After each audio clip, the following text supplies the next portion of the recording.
Hello there. If you're here, then I have no doubt that you've seen the Final Fantasy XVI trailer that was unveiled at the Sony press event. With the next major announcement regarding this game not coming out till 2021, according to the producer Naoki Yoshida, they sure have given us a lot of time for our imaginations to run wild. Although everything seems to get leaked nowadays, so we'll see how long that holds true. This video will be a mix of analysis, insight, predictions, expectations, and some concerns, not necessarily in that order. Of course, after the trailer was released, I watched it, then I watched it again, then I kind of didn't think about it up until last week. I didn't have any real plans of making this video, but after coming up with some wild theories, I thought, why not? So for the past week, I've been taking notes and editing, trying to push this video out. So I'll play the trailer first, then afterwards I'll be scrubbing through the video, pausing here and there to expand on some observations and to throw out some theories. If you want to skip the trailer and go straight to my analysis, there are some timestamps in the description. So let's dive straight into the trailer.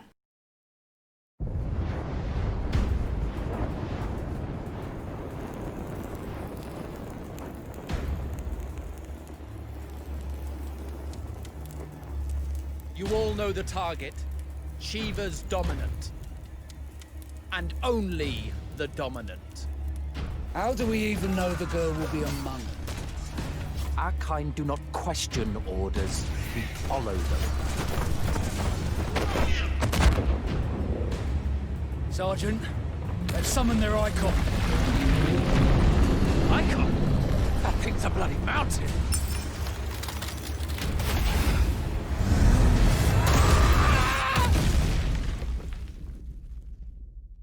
Our foe will not relinquish their mother crystal easily. This will be a bitter fight. You should not be out of doors. We have discussed this. Come, Joshua.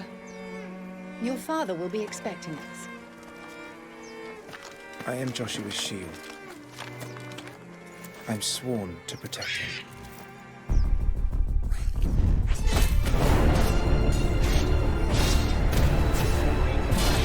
What do you mean you refuse?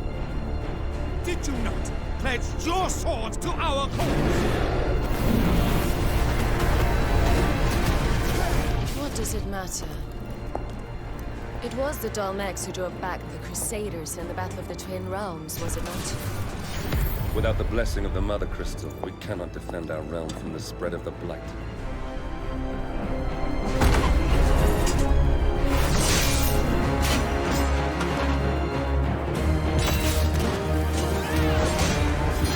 So, I sit in the Dragoons.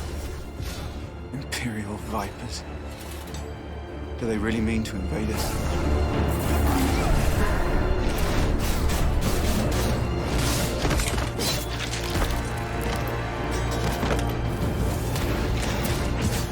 It's the Archduke's son.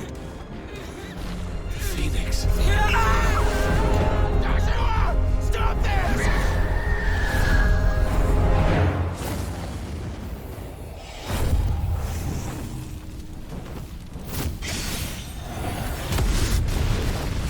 Second icon of fire. But that's impossible.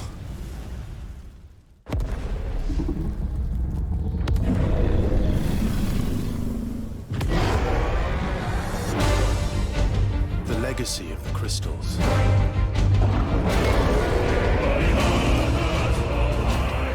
has shaped our history.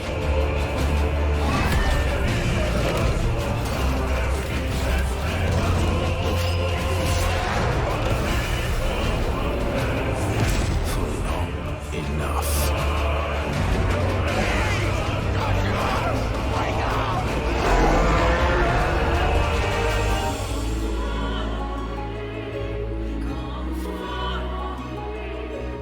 I'll kill you. If it's the last thing I do.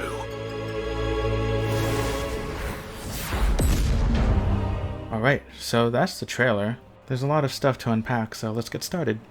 Right off the bat, there is a squad, which looks to be like a special task force, sitting around a campfire, which might indicate they're bringing back the camping feature from Final Fantasy XV. The ranking officer issues a command to target Shiva's dominant, which sounds like it refers to the individual who can summon the icon, in this case Shiva. Possibly passed down through bloodline or chosen by the mother crystal that will be mentioned later. Whether they plan to kill or capture the dominant is unclear, but it sounds like taking out the dominant is an important key to victory in this battle. Probably because it will severely cripple the opposing army. If I had to guess, this battle is probably part of some larger war. This guy here looks like he is regretting some life decisions by getting this face tattoo, and dreams of becoming a playable character, and he's obviously way too good looking to die. So at the very least, there are two opposing parties involved, but most likely at least one more, as we'll see later. The other faction looks like they have a tattoo on their forearm. Not sure if it's just this guy or if all troops have this branding. The armor of the infantry and the cavalry looks like it's a mix between leather, mail, and plate, not unlike armor from medieval Europe, which this game seems to draw heavily from. The same goes for the weapons being used. Here you can hear someone say, "Sergeant, they've summoned their icon." How someone gets the ability to summon an icon is unclear. The term icon is also used by the Empire in Final Fantasy XIV. In other Final Fantasies, icons are also referred to as primals, eidolons, aeons, and many other names. Then it transitions to a new scene, and you hear a man speak. It may be our protagonist, although I don't think it is, or it may be someone else, possibly the Archduke. He says, "Our foe won't relinquish their mother crystal easily. This will be a bitter fight." So they're gonna go to war over a crystal, it seems, and it looks like this takes place before the battle you saw earlier, and it may refer to that. Although at this point in the game, that battle has not happened yet. Here we have several standout characters. We have this guy who may be our protagonist and a younger version of the guy that we saw earlier in battle. He may also be our narrator, giving you an idea of whose point of view this story is being told. His voice here sounds a little different than the voice of the previous line, which made me kind of think he's not the same person as the one who is previously speaking. Then we have Joshua, the boy wearing the red shirt. He seems sensitive and kind as he heals our young protagonist's hand with fire. Notice here that both our main protagonist and Joshua wear the same earring on their left ear. Then we have this girl. Could she be Shiva's dominant later on? Notice how Joshua wears red while she wears white. This could be why our older protagonist looked so reluctant about carrying out that order in the previous scene. Then we have the boy's mother, followed by her entourage of handmaids or ladies-in-waiting. So she and Joshua are probably nobility, judging by the way they carry themselves, the company they keep, and the clothing they wear is much more ornate than the others around them. There's also this guy who looks like some sort of captain or head of the guard type figure. And oh yeah, the dog. Don't forget the dog. Hopefully you'll be able to pet the dog. If there's no option to do that, I'm going to be a little upset. In the background, you can see a high wall, a round tower, some stone buildings, and a training yard. So it looks like you're in some sort of castle. It looks like it takes place during the Middle Ages in some fictional European-inspired place with European-style architecture. Given what we've seen so far, it looks to be less Final science fiction and more Final Fantasy. In a recent issue of Famitsu magazine, a Japanese video game magazine, there were some comments from the producer Naoki Yoshida, also known as Yoshi P, and the director Hiroshi Takai. And in this fan translation, they confirmed that our protagonist and Joshua are brothers. As mentioned earlier, they do wear the same earring, which may be a family heirloom or a signet. Our protagonist says that he is Joshua's shield and is sworn to protect him. Since he is older than Joshua, our protagonist is probably illegitimate or adopted. Whether they are full blood brothers or half brothers is not specified, but if I had to make a guess, Joshua and our protagonist are related from their father's side. But here's a wild theory. Remember in season 1 of Game of Thrones where Ned Stark deduced that King Robert's children were not actually his by their hair color? So our protagonist has black hair and Joshua has blonde hair. I don't think they're going to take it that far, but it is possible that our protagonist is adopted. It then moves on to another scene sprinkled with some flashy glimpses into the combat system. But let's focus on what's being said here first. Here we have what looks like a council meeting between a few political figures, probably as representatives from different factions.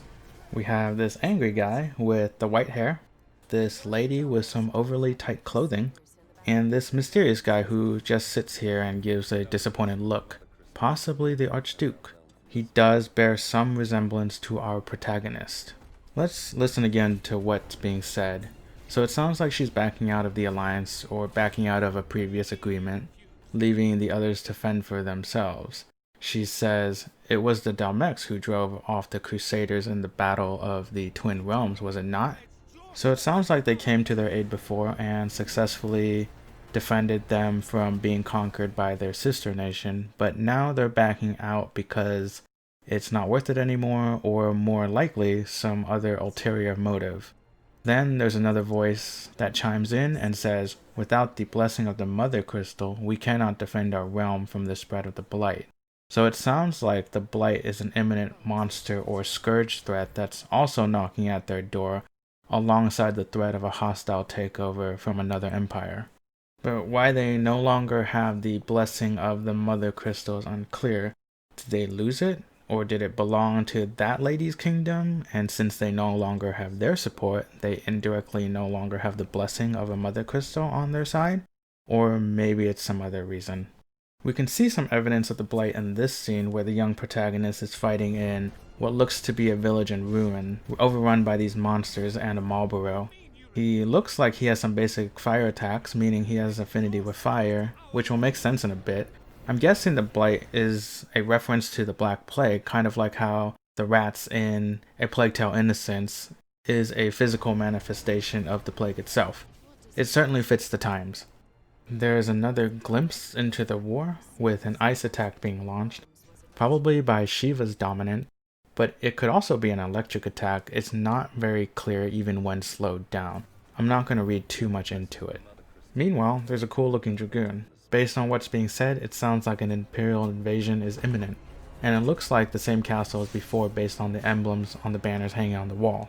Then it briefly cuts back to a scene where Joshua is on the run because he's being hunted down, probably because he's the heir to the Archduke, and then this guy is killed in front of him. Who this guy is, I'm not sure. Does he bear any resemblance to the Archduke? Was his father killed in front of him? Fast forward into the future, and it looks like you're older and coming back to that same war-torn castle. So maybe there'll be a time skip in the game. The older version of the protagonist looks like he's picked up some new abilities on the way. In addition to the basic fire attacks he was using before, and the Phoenix ability he used against the Dragoon, which took form as a Phoenix's wing, it now looks like he can also use Garuda's ability in the form of these green wind attacks to bring the enemy close and lift them both into the air. And he can also use Titan's ability with these yellow fists during hand-to-hand combat. However, if you look closely, the enemy here and here are completely different, so it's probably spliced together from different combat sequences. I don't know how our protagonist has the ability to channel attacks from different icons, but clearly he's special in some way. So now we're back in the present day in the courtyard. There is a voice that says it's the Archduke's son, Phoenix. This probably happens very soon after the traumatic scene because Joshua still has fresh blood on his face. Joshua is surrounded by a few men that don't look too friendly, and it looks like because he's being threatened, he is unleashing his latent abilities that he can't control. It just so happens that it bears the same name as a certain X-Men who also could not control her abilities. Someone in the background screams, "Joshua, stop this," as if he could, but I don't know who's screaming. The men surrounding Joshua look like they're wearing the same armor as the one seen in the training yard earlier, so it's possible that they were bought off or they have betrayed Joshua's family. Maybe it's enemy troops disguised as friendly troops and they were able to easily infiltrate the castle. Then it cuts to a phoenix. It's unclear whether Joshua transforms into this phoenix. When they mentioned Shiva's dominant previously, it sounded like the dominant remains separate from the icon itself. possibly in a trance or a coma-like state. Next, you see a fiery human figure that bursts into a huge pillar of fire. We see the same guard captain from earlier, knocked onto the ground and visibly and understandably shaken. A second icon of fire. That's impossible, he says. In an unprecedented event, Ifrit shows up and seemingly shatters a previous belief that each element can only have one unique icon. It'll be like in our world, something that defies our laws of physics. Then it cuts to a battle between Phoenix and Ifrit with what sounds like our older protagonist narrating. It also shows the monsters from the village, the war, Shiva, and Titan. All of these things are related to the crystal somehow, or brought about probably because of a power struggle over the crystals, and our protagonist is on a mission to end someone's life. But before he says all of that, Ifrit is tearing into something and we're made to believe it's Phoenix. Someone yells out Joshua's name while Ifrit is killing him. You can see a lot of blood. So our protagonist may be on a revenge quest to kill his brother's killer, which may be Ifrit's dominant, or maybe Ifrit himself. But for now, it's ambiguous who you refers to when our protagonist makes his declaration at the end. But he may have a bigger mission of going after all dominance, which could be how he is able to use abilities from multiple icons, or maybe his end goal is to destroy the crystals that have such a hold over people, since the nobility are willing to wage wars to gain control of these crystals. At this point, I'm still unsure how many there are. Before the final transition, it shows the face of the young protagonist followed by the older protagonist. You can see here the eye color is the same, his hair color is the same, and he has the same earring on the left ear. Even this emblem you see here is present on the older protagonist, so there's substantial evidence indicating that these two are probably the same person with a time skip in the game. The expression of the young protagonist is a stern and determined one, but not harsh. But in the older protagonist, it's fury and hatred. Then, the final transition reveals the Final Fantasy XVI title with the same signature style going all the way back to Final Fantasy I. Here you see Phoenix and Ifrit squaring off in battle. Okay, so here are some things I may have skipped over earlier. The main theme is playing in the background and it sounds like it's played in a minor key, and it sounds very gloomy and grim. Not the same hopeful sound I'm accustomed to hearing, and I'm definitely not a fan of this version. But I think it foreshadows a darker than average Final Fantasy. However, fast forward to the battle with the Dragoon, you may have to turn up the volume and put on some headphones and really tune out everything but the music. You may notice a familiar theme, and I do like this one. This is a variation of the Prelude, which is a common theme used in nearly every Final Fantasy, if not all of them. It was also used in the track Crystalline Chill in Final Fantasy XV and remains one of my favorite songs of all time. So when I finally realized the music in the background of this scene, it put a smile on my face. The song played at the end with the choir is cool. I like it. I can't make out what the lyrics are, but the chorus repeats, "Come follow me," before the title is revealed at the end. Many iconic creatures from Final Fantasy make a reappearance, like the Marlboro, Curl, and of course the Chocobo. Nice of you guys to drop by. The political intrigue they allude to here might be just a basic way to progress the story, but I'm hoping it's something deeper. They also talk about the crystals. I don't know how deep the game will go with this, but it is mentioned many times. Looking at the gameplay and the combat, I'm not sure if there will be a party system. It's not clear. It looks like, with the exception of a few fights, you are mostly fighting alone, but it could be you don't start recruiting members till later. Or maybe people may drop in and out of your party as guest members, but I'm okay if the protagonist is the only character I control most of the time. Or there could be something along the lines of The Witcher 3, where you played as Geralt or Ciri separately in their own respective journey that later is tied together. So, what do I expect from this game? Visually, I think the game looks solid. Nothing groundbreaking, just solid graphics. I say this because we've seen how good Final Fantasy XV looks, and that game is going to be 4 years old now. So Square Enix would really need a huge overhaul if they wanted to distinguish 16 from 15 in terms of graphics. But in a way, I'm okay with this because as of recently, I felt as if Square Enix sacrificed story and gameplay for next-gen graphics, as evidenced in Final Fantasy XIII, that whole series, and Final Fantasy XV. Final Fantasy XIV is the popular MMO that we'll be talking about pretty soon. So as stated before about the Final Fantasy XIII series and Final Fantasy XV, the games were very good visually but lacked polish and refinement in their respective stories. I felt 13's story was beyond convoluted, while 15's needed quite a bit of polish. For me, the antagonist from 15, Arden, is one of the most well-developed antagonists, and one of my favorite characters of all Final Fantasy. Unfortunately, this isn't apparent in the storytelling of the game, and at least not until his DLC. But I shouldn't have to read or watch material outside of the game to get a basic sense of who he is and why he does what he does. This brings us to Final Fantasy XVI, and visually it looks solid, and that's good enough for me.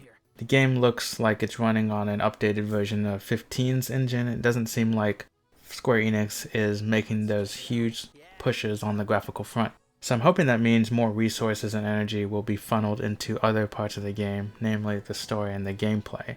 The story looks like a mix between Final Fantasy XV and A Plague Tale: Innocence. If you've never played either of those games, I will tell you now you should, especially now that 15 has been more or less fixed. I'm really curious if the development team, namely Yoshi P and Takai, were heavily influenced by A Plague Tale. Or maybe I've missed the mark completely. I know what you might be thinking. This guy's lost it. Well, then you're listening to the ravings of a madman. Joshua looks remarkably like Hugo from A Plague Tale. He even looks like he has powers he can't control, much like Hugo. At this point, I'm kind of expecting rat tornadoes to come out. Some rat-nados. Look, he even has a mother that tells him not to go outside. She covers her mouth when she speaks, presumably to prevent her voice from carrying or to prevent anyone from reading her lips. She obviously knows something, and she won't tell us, and it's going to come to bite us later. The story in A Plague Tale is rather simple, but because of that, its gameplay and its game pacing are brought more into focus, and it's more than enough to keep you on the edge of your seat. On the other hand, Square Enix will really have to strike gold if they want to match A Plague Tale's game pacing. However, I don't see Final Fantasy XVI as being as fast a game as A Plague Tale, and I'm not sure that's their goal. The combat looks action-packed and dynamic, but there will probably be a lot of traveling, a lot of narrative, and world building. So I'm hoping they will nail it with the story. Otherwise, it will just be a Devil May Cry game. But I'm looking for a Final Fantasy game, not a Devil May Cry game. On the performance side of things, I do expect things to be ironed out. Hopefully the game can be optimized to give us a good experience. It'll be running on soon-to-be current-gen consoles, meaning higher resolution or higher frame rates, or more likely a combination of the two. On the PS5, a locked 4K 60 FPS I think may be achievable, but certainly 1440p 60 FPS or 1080p high refresh may even be expected. On higher end PCs, 4K 60 FPS is certainly on the table. Combat in this game looks very action oriented, and you really want 60 FPS or higher for that smoothness. I'm also predicting some notable character deaths, and not just some throwaway character's death. Will it be as moving as a certain death in Final Fantasy VII, or from Final Fantasy XIV Heaven's Ward? Or again, like some from A Plague Tale: Innocence? I don't know. Maybe.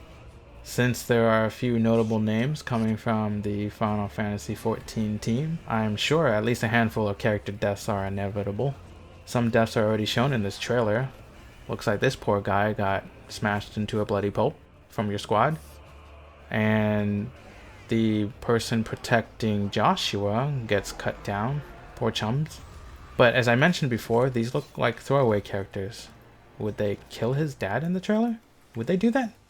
Phoenix in this trailer looks like the Summoner's Phoenix from Final Fantasy XIV. Ifrit looks like he's been copied from 14. Obviously he looks a little better here. If that was Titan, he looks cool and sinister. Shiva also looks like she's been ported from 14. But these have been staples throughout many Final Fantasies. Even the dog looks like he's been copied from 15, or at least inspired by Umbra. I'm not saying copying things is inherently bad, and not everything needs to be original. After all, this bears the name Final Fantasy, so it's only natural many themes and motifs will be reused. It's just merely my observation. So what else do I expect from this game? I expect the music to be great, much like every other Final Fantasy. I'm hoping for some variations of older Final Fantasy music as well as some new themes. There may be some Final Fantasy XIV themes that make their way into this game, and vice versa. That would not surprise me. I'm also expecting excellent voice acting. It's already sounding pretty good with what we're given in the trailer so far, so I think it's progressing in the right direction. I don't have much to add on this, but it deserved a mention. So, what else?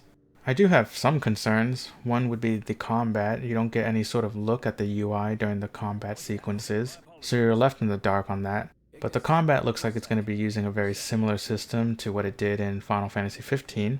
You can see this character porting around like Noctis, but it does look fluid. Our protagonist also looks like he can use spells as well, kind of like what Geralt can do in The Witcher 3, but just much faster in a Devil May Cry sort of way.